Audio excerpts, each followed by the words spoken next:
La personnalisation des motos, c'est plus juste pour les motos custom. De nos jours, toutes les marques ont des pièces pour customiser vos motos. On est venu faire un tour chez KTM pour justement parler d'accessoires.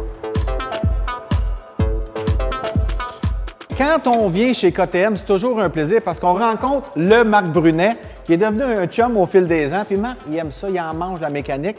Marc, tu nous prépares le 890. On va parler de toutes sortes d'accessoires qu'on peut mettre sur ces motos-là qui viennent quand même pas mal bien accessorisés au départ, mais on peut rajouter plein d'affaires là-dessus. Ben oui, ça dépend vraiment de ton profil d'utilisateur, si tu fais du hors-route ou si tu fais juste du point A au point B pour aller travailler le matin. Bon, il y a toutes sortes de catégories d'accessoires. On va d'abord parler de performance. Qu'est-ce qu'on peut faire chez KTM pour augmenter la performance? Bien, grosso modo, la performance, c'est deux choses. Hein? On va essayer d'alléger notre moto, puis on va essayer d'aller chercher un petit peu plus de puissance. Donc, on voit beaucoup de gens qui commencent par le silencieux. L'aspect poids est très important dans un silencieux, là, surtout quand on parle de composantes en titanium puis en carbone. On vient éliminer un gros poids qui est souvent assez élevé là, sur la moto. Bon, il y a des pièces de performance, mais il y a pas mal de personnalisation. Qu'est-ce que les gens font, par exemple, sur une moto comme ça? Mais là, toi, tu vas partir avec cette moto-là.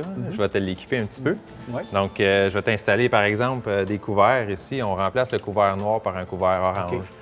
On peut avoir plein d'accessoires qu'on peut installer sur la moto qui va changer l'aspect esthétique. Ensuite, une moto comme ça, aventurière, je vois que tu as des valises, tu as plein d'affaires pour la rendre plus pratique. Ben oui, quand on a du matériel à transporter, si il fait chaud, il fait froid, il pleut, on peut avoir à transporter différentes pièces d'équipement. Si on roule vraiment tôt dans la saison et tard, mais on a des accessoires chauffants. Une selle chauffante comme ça. Une selle chauffante, on va avoir des poignées chauffantes. On peut installer des pare-brises plus hauts. Le rack pour les GPS aussi. Exactement. C'est toutes des choses qu'on peut rajouter à notre moto pour vraiment avoir des rides. Puis d'ailleurs, on en voit tellement de gens dans des randonnées avec des clubs de moto double usage qui sont vraiment complètement accessorisés, qui sont loadés en bon français. Il y a aussi, bon, on fait du hors-piste.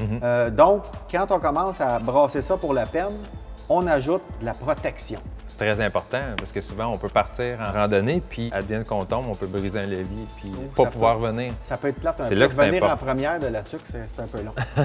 C'est là que c'est important de protéger sa moto.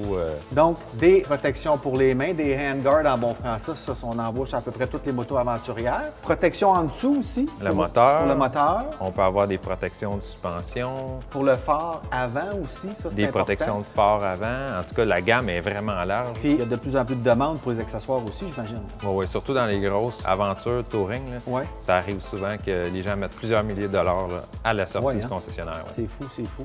En tout cas, ça fait quand même le tour. C'est surprenant tout ce qu'on peut mettre sur une moto de même. Maintenant, je vais te laisser travailler. Est-ce qu'il y a quelque chose que je peux faire pour t'aider à finir de préparer ma moto? Je sais pas, tu pourrais prendre ça, puis le siège, puis le tasser. Juste ça.